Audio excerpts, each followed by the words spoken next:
local curator, art educator, and art historian. I am one that values my family, my grandchildren, my experiences in art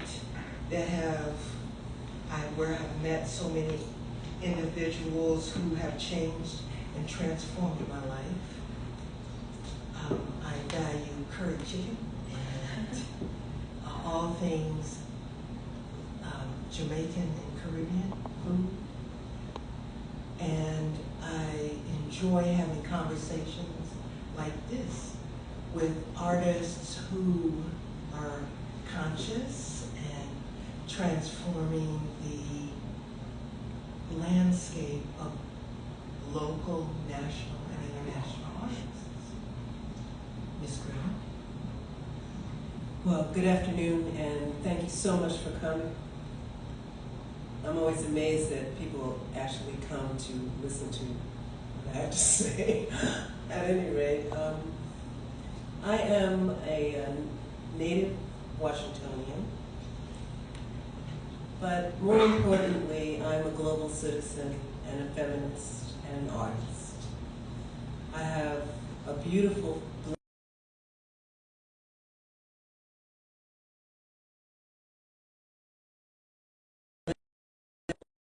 married, and then I had two of my own. So we've all been close, and I've kept them all close. And now I have a beautiful, sparkling granddaughter, and her name is Soleil, because she is the sunshine of all of our lives. And I'm an artist, and as I said, a global citizen. I have a passionate need to see other things, to go other places, because I believe that art is a timeline of humanity. Started with somebody getting up and feeling the necessity to draw on the inside of a cave somewhere to let people know that this is how it started. And it continues on to this day. There are people in this world who have the need to do this work. Absolutely. That was wonderful.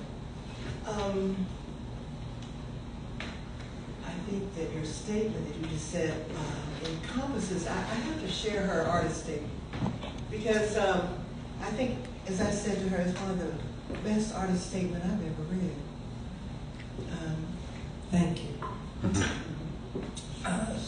It says, the narrative of one's art is a living document, evolving in phases. My practice, without any conscious help from me, pushed visions out of my soul, lingering for years. The most important lesson I have learned has been to get out of my own way and let the art lead me. I am drawn to artists, male and female, whose sensibilities are able to look intimately at the feminine mystique. Women express openly among themselves emotion and spirituality. The meaning of feminism is having unparalleled physical strength to quite literally push humanity forward. Feminism silently and most profoundly influences my work. And we'll talk about that in a little while, because when we read more of this, and talk more about her work, we understand that the basis of all this comes out of her experiences as a child. How her parents, again, acknowledging the ancestors and acknowledging what the foundation from which all this has come. And I'd like to talk a little bit about your childhood and your parents that pushed you forward to art classes, to finishing school, to many kind of experiences that not all young ladies have, not all black young ladies have. Well, I always say that I come from a generation of Black Americans, and I'm really trying to stop saying African Americans because we're Americans now at this point. So I would say Black Americans who felt the need to take their daughters and put them in finishing school, teach them how many forks are supposed to be on the table, where the glasses go, how many plates, how to get in and out of a car, all of those things. And you had to take voice lessons, and you had to take dance lessons. And my parents decided they were going to send me to art school. Well, that was it. I went in, I will never forget the first day I walked into the courtroom, and they put you in this studio, and there was a smell of oil paint that has never left me, ever. And that is how it started. And when I decided to go to Howard and go to the art school, it was the art school then, it was not the art college. You went to HU? Mm-hmm. Oh, I didn't know that, but go ahead. Yes, sorry to interrupt. It was one little building called Lula Bear Child's Oh, yes. Hall. And I had some of the most amazing instructors. I was there when Louis Malio Jones was there. Oh, Lois, yes. I was there when Jeff Donaldson was there. I was there when Ed Love was there. These were some amazing artists that I sat under and who encouraged me, not only by the work that they were doing that they required of me to do, but of the things that they said to me. Like, I remember Ed Love taught painting to me, and he said, okay, well now our assignment is to do a self-portrait. Well, my self-portrait was just, actually this kind of, that orange piece there reminds me of that self-portrait because it was those colors, and I built up what I thought was a face or something representative of a face in plaster on top of the canvas. And he said to me, he looked at me and he said, "This is your self-portrait?" I said, "Yes." "Isn't that good?" He said, "If you feel that's what it is, then yeah, it's great." So he allowed me to be free. And I take that little tiny piece away from my time at Howard that he allowed me and said to me, "I'm going to allow you to be free." So education, I think, is an important aspect to art, but you can get education in a lot of different ways. And I have always felt that for me, my education came from traveling, seeing and looking at other art, spending 10 hours in the Louvre at a time. That to me is education. You can't pay for that. You can't go to any school and apply to get that. But that's the way my life took me. Those are those, not serendipitous, but because those are planned trips, but they brought serendipitous moments. And we'll talk a little bit more about serendipity and how that has transformed. Some of these experiences have also transformed your life. So you talk about in your journey as an artist, the isms and the indigenous images and the ancestral DNA. And when I look at the work, I'll jump on out here. When I look at your work, I look at, it initially strikes me, I look at like that piece of scarification, also the dots, which are just the original circular pieces, and I look at, as I say, these waves of consciousness that are imbued in your work, and you talk about this ancestral DNA. Do you feel that maybe in somewhere in your past there's some sort of, well, even now, that spiritual, what should I say, like a priestess that maybe was in there and is coming back out in your dreams and in your work? Well, that's where the work comes from. It comes from, I don't know, sometimes a dream, sometimes just working and continue to do the work, and as the work comes to me, building on it. Building on this dot and this dot and this dot and this dot. But a lot of things happen, and like I was in Amsterdam. You talk about this piece here. Which piece? This one. The 300 Dreams, it's called. Now, I'm in Amsterdam, and Amsterdam is the hub, when I say this to you, of the slave trade. I mean, they got a contract to bring 5,000 individuals to this side of the world per month for 5 years. That's a lot of people. It's a lot of people. So they became fabulously wealthy, these Dutch people. And they have a museum there that enshrines all of that. And was a portrait of the vice president of the company, and I looked right in his face, and I said to myself, this man right here is the reason I'm standing here today. The next picture was a picture of the governor of Curacao, where he was taking all of these people. And I felt like maybe there was someone there that stood on a block and was auctioned off in my behalf. So I do feel that I get visions, I get messages in a lot of different places in the world that I would never have gotten if I hadn't taken myself up to go there or had the push to go there. So when I looked at this painting, there's an image of a slave ship, the bottom of it. I'm sure everyone in this room has seen it. And there's bodies stacked like this all the way around, how they put people in the boat.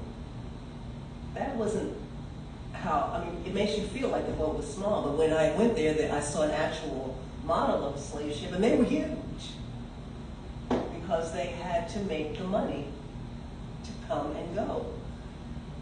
So I counted everybody, and there were 300 of them. So I felt like somewhere, I mean, I had this dream that somehow I was on the bottom of this boat, and I could hear the screams. I could hear the pain of these people. And I thought, how would I feel? I mean, who would I be? How would I feel? How would you feel? I know I had a son, my son said to me, I would have never been a slave, I'd have run away. And I just said, okay. There's a lot of people that say what they would have done, but they didn't have a choice. So I say that every time I go somewhere, every time I see something, or like I have a son that lives in Australia, and if you know anything about the Aboriginal people in Australia, I asked him, why do you want to go there? Because you can't even walk on the same side of the street that they can walk on. Why? Why do you want to go there? Because he felt like he needed to see that, he needed to be there. And I understand that, and the dots in my work are the circle of that life. You could stand on one side of the circle and you could see to the other side of the circle, and you can see what's going on over there. Do you want to go over there? Do you want to go over here? Do you want to go over there? The circle is never ending. So I feel like these inspirations and dreams I have will never end. And then, you know, when your children have children, you know they'll never end. My little granddaughter is going to be 3, and she spends a lot of time in my studio. Because she spends a lot of time in my studio, she wants to do what I do. So I allow her to do what I do to a certain extent. But I feel like what I want to do, my next project, what I want to do is I want her to create some things. I want to get a big canvas and let her do what she wants to do, and then I want to add something so that it becomes our thing.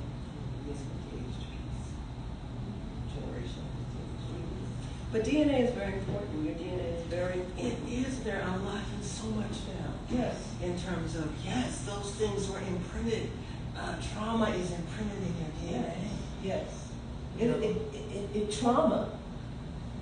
I had a conversation with somebody the other night, and I said, every black man in this country needs therapy. Every single one. Because what black men in this country have been through, that they never, ever, ever, no one ever said, are you okay? Ever. And then they made it like if they felt like they needed therapy, that's a punk thing. You know, you don't need who are you? You don't need that. But I do feel that how could you not need therapy when your ancestors have been whipped and beaten and you've been used and abused and and then the comfort of your woman, that's taken away from you as well. Just devalued. Yes. Just totally devalued. Exactly. So I mean, I think it's good for us as a people to realize that we have been scarred. Absolutely. And if you don't understand, any psychologist will tell you that if you keep that inside of you, it will only kill you. So we need to talk about that. Real men teach. Mm-hmm. Exactly. It's great to see that sensitivity. So your travels, these serendipitous, as I say, I know the travels are planned, but you have these serendipitous moments. You are reading about the Ghost Ranch and the apples. I just love, and then I guess now, especially with Bay and her country, kind of focus at the moment, bringing some black people more into that acceptance, and some white people into that acceptance. And I saw you with your cowboy hat. I said, go on, Greta. So, but share with us not only Ghost Ranch, but some of the other music, some of the other serendipitous things that transformed your practice. Well, travel, as I said, is a big part of my practice. And when I went to Ghost Ranch, and if you are familiar with an artist named Georgia McKee, that was her world. And describe the ranch, please. I'm sorry. One night, I'm watching a movie about her life, and I watched this movie about her life, and I mean, I know her work, but I'm not focused on her work. But her life is like an amazing story. Without Stieglitz. Oh, it's an amazing story. But I watched this movie, and not 2 weeks later, I got an invitation to go to New Mexico. So I went there. I said yes. And I went there. And part of the time that I spent there, the person that I was with said, listen, let me take you somewhere. And he took me to Ghost Ranch. So now I'm at Ghost Ranch, and it's a quarter of a mile off of a very remote highway. In New Mexico. In New Mexico. Flat land. Yes. So we go up the drive and we park and we walk around the ranch, and it's just beautiful. I mean, it's the landscaping is amazing, absolutely incredible. Colors, absolutely incredible. And so I'm walking down the little path, and there's a girl there, and she said she's in the tree that have some apple trees in front of the office. And she's in the tree, and she's picking the apples. So I'm like watching her, and she said, I said, how did you get here? How did you come to get here? So now we have a conversation. And at the end of the conversation, she said, well, they have jobs here. I said, really? So I talked to them, and I made an application for a job, and then they brought me back out there for an interview. And at the time, I was taking care of my mother through her last days. Well, when I tell you that 15 minutes after my mother left this planet, or this realm, or this space that we are sitting in now, they called me. I started not to answer the phone because I was involved in another thing. Of course. But something said, answer the phone. I answered the phone. It was them. They said, can you come? I'm like, yeah, I'll come. So I finished dealing with my mother's business and My mother passed in December. In March, I was in New Mexico, and I stayed there for 2 years. So I lived right on the ranch where she lived. They said, "Do you mind living close to other people?" I said no, and I got there. It was my own house. Happened to be on the ranch, and that is what they said was close to other people. But I went to her studio every day. I walked out there every day. It's the most beautiful and inspiring place. And I kind of feel like that wouldn't have happened to me. I feel like my mother had a big part in that. And it wouldn't have happened to me if I hadn't have been aware that all these things were happening and said yes to them. And I think that's the consciousness, the evolution of spirit, the evolution of your work, the consciousness that it makes you available. I am present, I am available, I know who I am. You have met yourself, and you're open to the development. You have to be, I always say, you have to be, know when a question is being asked of you, and you have to say yes. Yes to the opportunity. You can't say, well, wait a minute, let me get back to you. That's that's not going to happen. Right. You have to say yes. And you can't be afraid. A lot of people, and I'll tell you a story about fear. When I was about 3, I had pneumonia. And I remember being in the hospital. And at the time, if you were in a pediatric hospital, they put you in a crib. On the side of the crib, it had iron bars, almost like a cage. And it had a top on it, so that you couldn't, at night, they put you in there, and you'd be in there, and they would close the top so you couldn't get out. And I could hear the clanging of that. It stayed with me. So it made me a very independent person, because my parents weren't there, my siblings were not there. So I had to learn to take care of myself in my own brain. I didn't know whether they were ever coming back. So I learned how to have that feeling of taking care of myself at the bottom of the boat. Didn't know when I was coming back or where I'm going to. You know what I mean? Mm-hmm. That experience made me okay with being by myself and being independent and saying yes to an outrageous suggestion that I should, I don't know, get on a plane and fly by myself and get off in a country where I don't speak the language and don't know anything and don't know a soul. And you're free. You have to be free to survive, free to create, free to deep down inside of you create a life and make it work. And appreciate yourself. There's that courage. Freedom and courage, Sure. To boldly go. Where no man is. Indeed. Please share a bit about the evolution of this exhibition and its title, and maybe talk about 1 or 2 pieces in the show. Well, this piece came from, this work being in this space, let me say, came from me on a chance meeting of an amazing gallerist. And I do mean Indeed. A chance meeting. Indeed.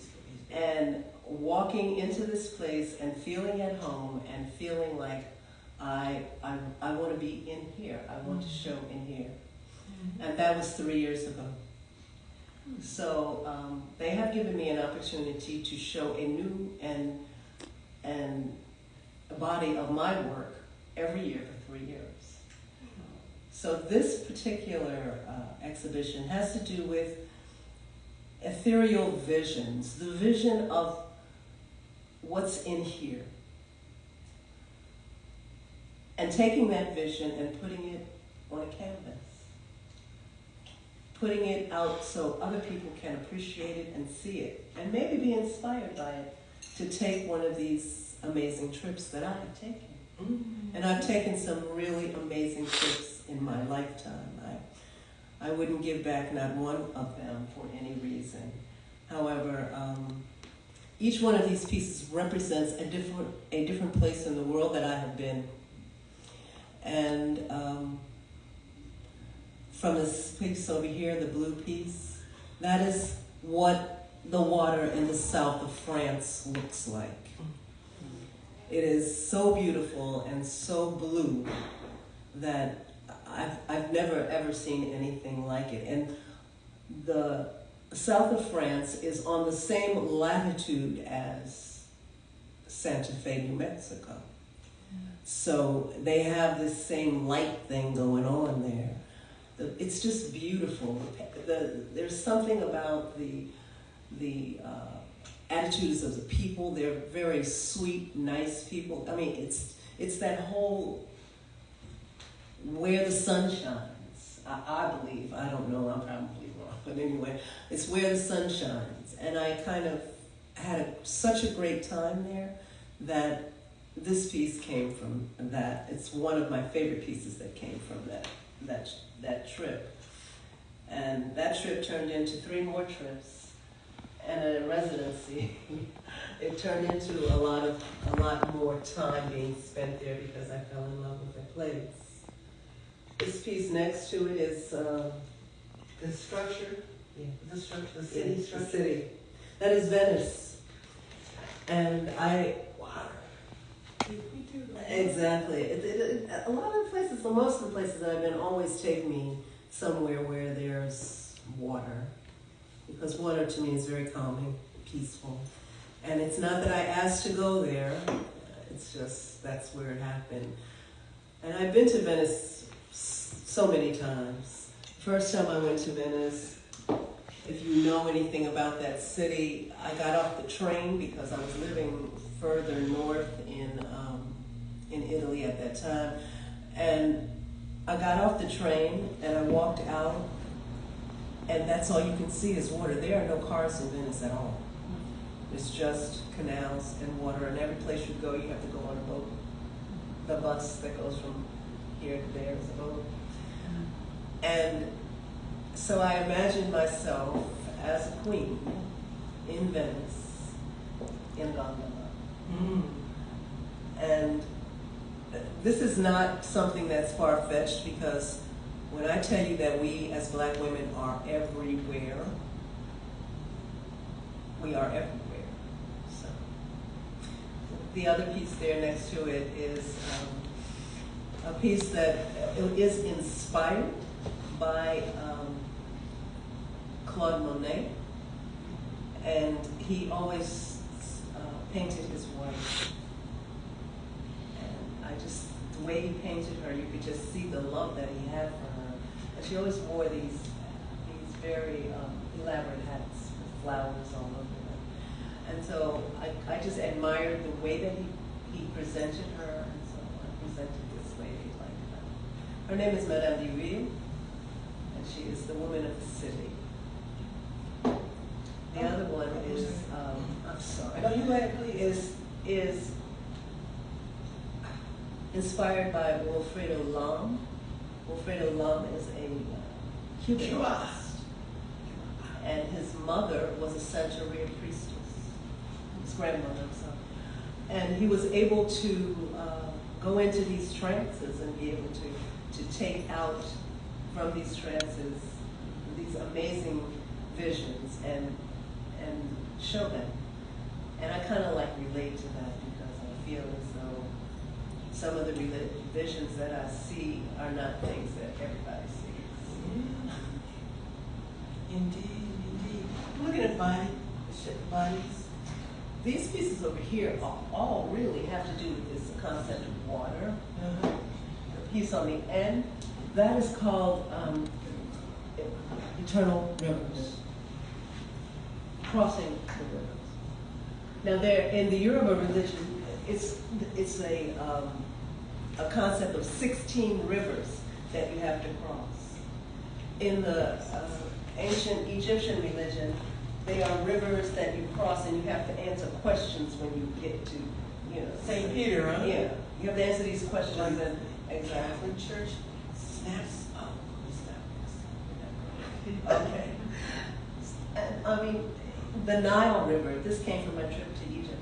The Nile River is a sacred river to the people in Egypt. There's one part of the river that where they had a lot of alligators and hippopotamuses during ancient times, and they were all afraid of them. So what did they do? They made them gods and worshiped them, and which they still do today. There's some people that keep them in their house, But it's just so amazing to me to see all of these different ways that we as people of color in this globe all relate to each other, and we don't even know we're related to each other. I don't even know that I'm somehow related to that area of the world until I went there and felt so totally at home. It was not even fun. And you're not aware until you get off the plane and they say, "My queen, you are home." I mean, people you don't even know are greeting you. So you know that somehow, somewhere in your past, you've been there, and they know you. That's special. What's next for you? What are you going to do now? Well, what's next is I did a piece for State University of New York and Golden Pinks, and they wanted me to do a piece that had to do with voting rights. So I thought about it for a while, and I was in Paris, and I saw so many, Paris is like New York. It's like, that's what the population looks like. It's very diverse. And all of those people get along just fine. They don't have too many problems, not like we have here. There's racism, but it's not like it is here. Here it's like in your face. And there's racism there, but there are very few racist people. Because I had a friend that said to me, "I've never had dinner with a colored girl before." Now, if some man had said that to me here, I would have said, "What is your problem?" But he didn't mean it that way, and I could tell he didn't mean it that way. He meant it like, my life has been this, but you're making it something else. So it wasn't insulting to me, but I had to step away from myself and get back and say, "Was it insulting?" And really, and global perspective. Exactly, had a come to Jesus moment and said, "No, Greta, it's not." So I think that I don't know. I've enjoyed traveling like that. I've enjoyed being able to relate to all different kinds of people and see how they relate to me. Excellent, excellent, excellent. I enjoyed this conversation. I want to open it up to questions that we may have from the audience. I know that you may have questions about the work, about her experiences. There's so many layers of Greta. So many, the traveling Greta, you do art, don't you you touch up, what do you call that, art conservation? Yes, I do. I mean, that in itself. We did a training, and let me just speak on this for 2 seconds. Just the ability to be able to develop the paint that is the same color as the paint that is on the piece. That is a skill. We were up at Williamstown Art in Massachusetts and doing a training in art conservation. And we had to try to develop this paint color that was the same. We had the HBCUs were getting their art pieces redone. And part of our task as interns was to create this color for Cramden. The Cramden art, the Representative Cramden, the white guy who Cramden is named for, somebody back in the H-Rap Brown days, took a knife and cut it. And it's just so difficult for those of us that don't have quite the skill. Because there is an extraordinary skill to come up with that kind of. Well, that skill is not something I learned in school. That skill is something that somebody said, "Okay, do this. And here is the work." And it's a rip in it from here to here. and you have to count every thread, and you have to, you have to be able to put that piece together, back together, not as good, but you can't be able to see it. No one could be able to see it or know that it's been restored or that it was damaged like that. And as I said, it's not a skill that I learned in school. It's a skill that I learned being mentored by someone that knew it. And I think that that's the only way. To me, that's the only way. You can't get, I could probably sit down and tell you exactly the steps to go through to do it, but if you don't have somebody to teach you, and if you don't make a bunch of mistakes first, and it doesn't happen. Right, and we need more black conservators. Yes, we really do. There's so much, it's so much to learn from that, and the layers, and I won't go down that road. Does anyone else have any questions or thoughts or ideas that you might want to ask Ms. Greta? Yes, sir. Greta, very nice work. Question is, what would you like people to walk away with once viewing an exhibit or a series of work that you have? I would like them to walk away with the concept that they can go anywhere. They can do anything. That all things are open to be seen and appreciated. That there's beauty in even the thought of being in the bottom of a boat. You have to look for that beauty because it's really there. I also want to encourage you to go to her website. Her website's fabulous. That gives you a great deal of insight in terms of the layers. To me, what I take away from this is not only the color and the symbols of the colors and the symbols of the pieces, but the multiple layers of who Greta is. And she says her work is evolution, the continual evolution, the travels of the consciousness of meeting herself and sharing it and with courage, with courage. Well, I always say that if you can just open your heart, just open your body and share and say, this is my heart, this is who I am. Courage. And do that and say, what do you think? And be willing to listen to what anyone is going to say to you and have that conversation. Mm-hmm. And then how does that impact you to do who you want to be and do what you want to do? Yes, ma'am. Any more questions, thoughts? Yes, ma'am. Ms. Greta, thank you so much for sharing your experiences with us. My question is, were there any sounds that accompanied these visions as you were making this exhibit? Were there any sounds, were there any words that stuck with you throughout this art making process? Well, sometimes there are. Sometimes I listen to music. Sometimes. Not all the time. Because my brain is too busy to listen to the music and do everything else that has to be done. Sometimes a person could say something to me in a conversation that makes me think about process, that makes me think about how I can put things together, makes me think about what, trying different color combinations. I try to be open to sounds that are coming around. When I saw you, I asked my friend, I said, do you know who that girl is?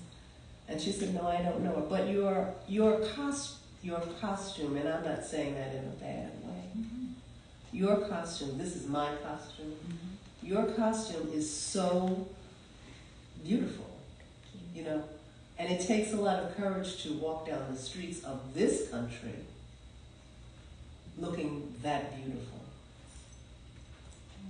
So keep it up. Thank you. Thank you.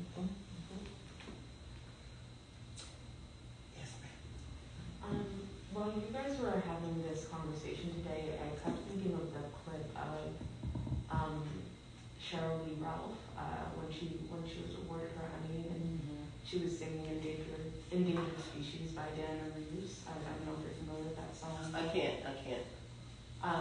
Thank you. Yes. So Diana Reeves, Endangered Species of Song? Yes. No, but I'll listen. I love Diana Reeves. Yes, it's a beautiful song, and it kind of talks about this plight of Black women and being an endangered species of doing the work and putting in the work and not being seen.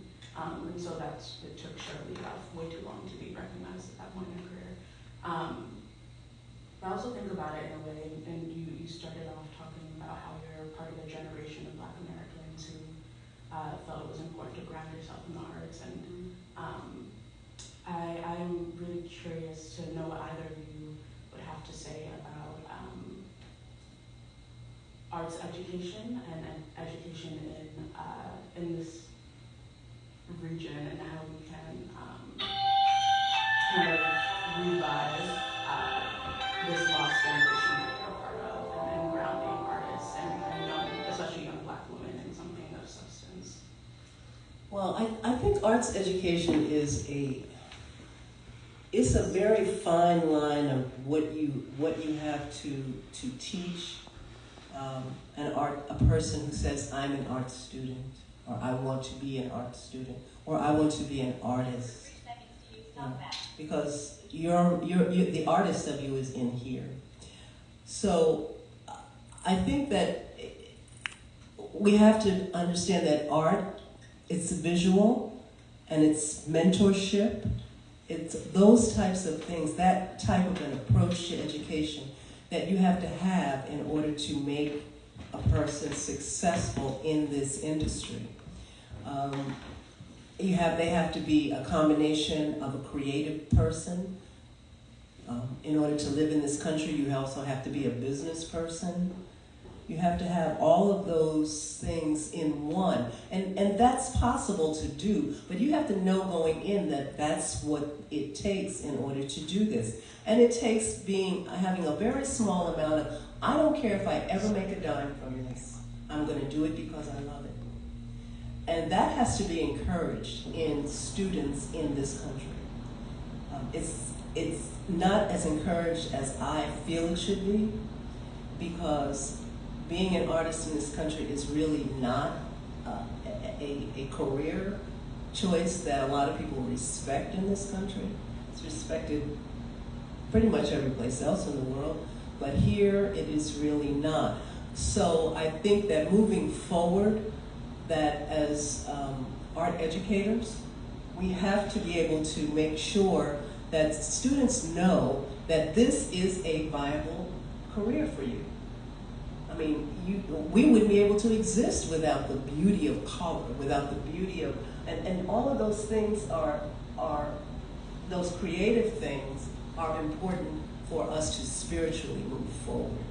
And if we don't spiritually move forward, we might as well stop right now.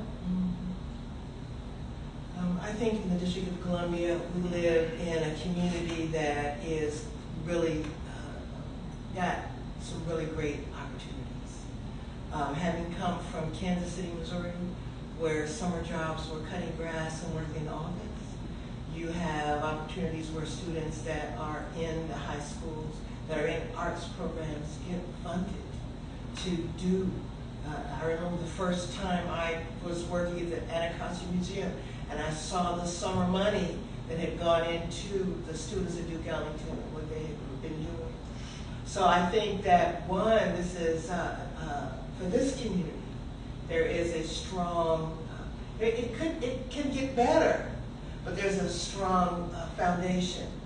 In addition to that, and I gotta throw this out to Sandy Bellamy, who works for the Department of General Services, that has gone into these public, DC public schools, and has put art, some of the best art I have seen in life, in some of these DC elementary schools, high schools, Banneker.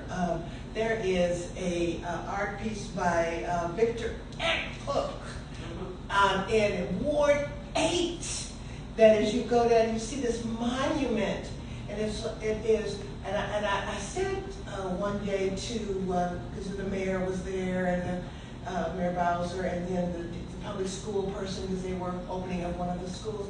I said, I really hope you all do some kind of research and how having this wonderful art that you have, that you've spent $1 million or $100 million in redoing these schools, and about 800,000 or more on the art in these schools, how these affect these children, because the imagination, I don't remember which school it was, but I saw these glass stairs, and I said, my God, if I saw this every day, what would I be thinking? Who would I be with this kind of imagination in my space? So I think, again, that you've got the Smithsonian's, and the students go to the Smithsonian's. You've got the as I say, the exposure to so much. Ward 8, Ward 5, the kids all over the city, and I think that's a wonderful thing. The Black, and there's representation. You don't just see the Greek, and nothing against the Greek. I mean, they have their place in history, in our history. But you also have the Egyptian. Tony Browder does that Egypt on the Nile, and talks about the Egyptian pieces and life, and how it's related to the monuments and buildings here in Washington, D.C. And you've got the African American art that is so prevalent. I mean, when I first moved here, the National Gallery didn't have outside of space. and now, so there's so much more representation. And I think that too, again, going outside of Washington, D.C., it's a little bit different. Philadelphia may be pretty good. They've got good murals. Baltimore's got some good stuff. And New York, but I think this community in terms of art education, and one of the requirements at Howard is you've got to take art courses. You've got to take a fine arts course, some sort of art appreciation for non-majors or Black theater, something you've got to learn before you graduate, whether you graduate as a physical therapist, a mechanical engineer, you got to take some sort of art course, so, you'll take that taste of the culture with you.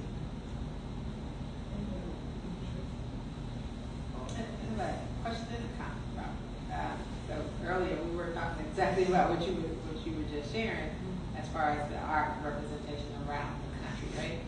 And one of the things that I've been in DC for over 40 plus years, and actually now I feel like we're at that moment where we're seeing a renaissance of Black art in the city, and people engaging in it through discovering the artists, like I've discovered art.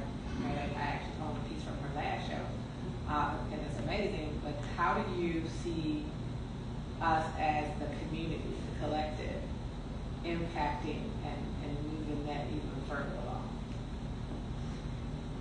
Well, I think that it's conversation. It's conversation between educators like yourself, and not only students but their parents. Having quasi-social events where you maybe bring in the working artists, or bring and let them know that there are people out here that are actually doing this work, and the things that you can see. Maybe if they're passing a mural every day, you could bring in that particular artist, and he could walk them through the steps of how he got from point A to point B. It would give them more of a connection to that piece, and a connection to art in general, and a connection to Black art in general. Because you're going to get a conversation how they got here. And I always say, if I did it, it's Black art. There it is. I think another thing that I struggle with is this what would we call it, elitism sometimes within the arts. Oh, yeah. And that when I first went to Howard, I had one of the instructors tell me, "Oh well, you know, we're not going to promote this person because they do prints and it's more commercial, and you know, he went down the road about that." And I had to sit there for a minute because the art is still it's decent, and then and I always feel that you come into art at different places, just like a map, you know, a city map. We enter the city from different streets, and then but we're all trying to get to a specific point. So maybe, and I was listening to a young lady that is a beginning collector. She's buying prints. Yeah, okay, get the prints. You know, and as you're able to evolve, you know, get what you like and love. So, but I have to sometimes deal with individuals that look down on some work, and it is unfortunate because again, I believe that people start somewhere. I started somewhere. I got posters, you know. My first piece of art, I was working for a law firm, and this is what has sent me to where I am today, was an Edward Hopper postcard. I was in Kansas City, Missouri, getting ready to walk into the law office, and I saw this Edward Hopper postcard. And I said, oh man, I could feel it, right? I could feel it. And I said, I want this postcard. May I have it? How much is this postcard? And the pharmacist said, oh, it's not for sale. We just came back from Washington, D.C. I said, oh, but I must have it. Because I was feeling that, the piece, I was feeling that, not, you know, he's kind of that silent. Connection. Yeah, and so by the end of the day, I had that piece. But then, but I was also older. In an art education, I didn't do any of that. In elementary school, high school, initial college, no. It was when I came back to Kansas City, you know, there was that evolution as a 20-something that I began to go to museums and galleries and, oh, this piece is fabulous, and oh, I want some more. I want to see who this is. It was an evolution. And so, and you know, we don't all come in with $50,000 to pay for a piece. You know, we start somewhere and then grow. Anybody else? Any other questions? I want to thank you all. This was a conversation she and I were having. I'm glad that you all were part of it. I'm glad I had that opportunity to talk with Greta. I thank you, Ms. Carol. Oh, Thank you. She's one of the first people that I met when I came back here from Santa Fe. Mm-hmm. I remember coming to your house. Mm-hmm. So, yeah, old friends are the best friends. Good to have conversation. New friends are amazing and exciting. Yes. So you can make the amazing and exciting ones the best ones. Thank you. Thank you for asking. Absolutely. And can we give a round of applause for Miss Carol? And Greta. Yes, and Greta. This has been a fruitful conversation. And please, Miss Carol, can you tell us what's up next for you and how we can support you? Oh boy, what's up? Well, a couple of things. Well, what's up for me is there are artists that exhibit at Busboys and Poets, and I curate for the locations, the different locations. And if you see some art that moves you, please contact that artist and take the work home and pay them and take the work home. Because they really want to sell their art. I think people are focused on the restaurant and the food and the conversation and the poetry. And it's fabulous, you know, and other things. But also, if you see something that you like, you know, and talk to the artist. And should I turn? I don't want to. I'm also working with Juanita Busy Bee Britton, and she's doing a space art around town, walls down on Central Avenue. So that's something that's coming up as well by May. Absolutely. So, this broad, again, this really broad, rich culture. I can't go back to Kansas City. This is a great space. Absolutely. Well, thank you. Ethereal Visions, A Journey Through Art will be on view for the rest of the month. We have a Sip and See this Saturday from 2 p.m. to 6. And Greta, is there any last words, anything that we want to give to the people before we sign off? I think you should buy some beautiful art in your space. Whether you have to put $10 on it and pay for it for 17 months, or whatever you have to do, if you fall in love with something, you should have it. There we go. Absolutely. That's great. Well, we love Greta, and we love every one of you. Thank you all for coming out. And please feel free to stick around and ask some more questions and hang out with us. Thank you. Thank you.